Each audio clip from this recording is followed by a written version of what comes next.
Bonjour à tous. Les paroles sont importantes, mais les gestes le sont davantage, et nous le savons bien. Si nous disons mais que nous ne faisons pas, notre discours est absolument inaudible. Et il y a des gestes qui valent beaucoup plus que beaucoup de paroles, qui sont vraiment significatifs.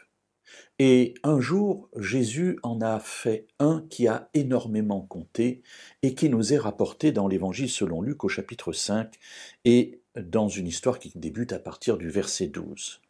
Jésus est dans une des villes et voici qu'un homme couvert de lèpre vient à sa rencontre, tombe la face contre terre et lui dit « Seigneur, si tu le veux, tu peux me rendre pur ». Alors, cette rencontre de Jésus avec le monde de la maladie est quelque chose de courant dans les évangiles. Jésus va à la rencontre des malades et les guérit. C'est quelque chose de courant.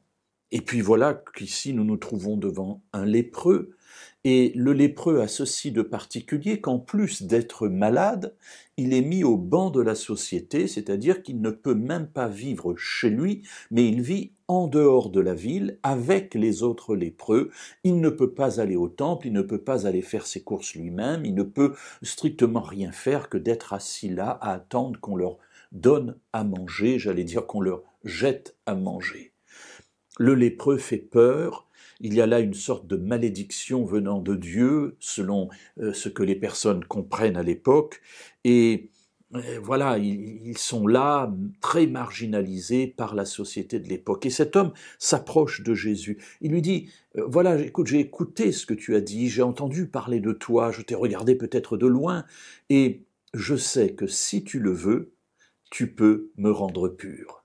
Mes amis, regardez la foi de cet homme extraordinaire, parce que il ose s'approcher de Jésus, ce qui est déjà extraordinaire, parce que Jésus est un rabbin, quelqu'un de respecté, et les rabbins respectés n'acceptaient pas d'être côtoyés par des lépreux.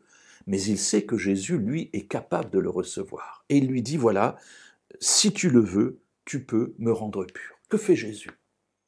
Il aurait pu faire comme pour beaucoup d'autres miracles, dire simplement la chose, je le veux, sois purifié. D'ailleurs, il le dit. Il le dit exactement, je le veux, sois purifié. Mais il accompagne sa parole d'autre chose. Dans le verset 13, il est dit que Jésus étendit la main, le toucha et dit, je le veux, sois purifié. Aussitôt, la lèpre le quitta. Il étendit la main comme un peu pour le bénir, mais pas du tout. Il touche un lépreux, ce qui était absolument interdit, ce qui n'était pas possible, parce que l'impureté de ce lépreux passait alors automatiquement à celui qui l'avait touché. Mais Jésus, en faisant ce geste, montre d'une part qu'il est insensible au péché et à sa représentation la plus forte humaine, c'est-à-dire la lèpre, mais il montre aussi au lépreux qu'il le considère toujours comme un être humain malgré sa lèpre. Oui, malgré ta lèpre, je peux te toucher, et je le veux, sois purifié.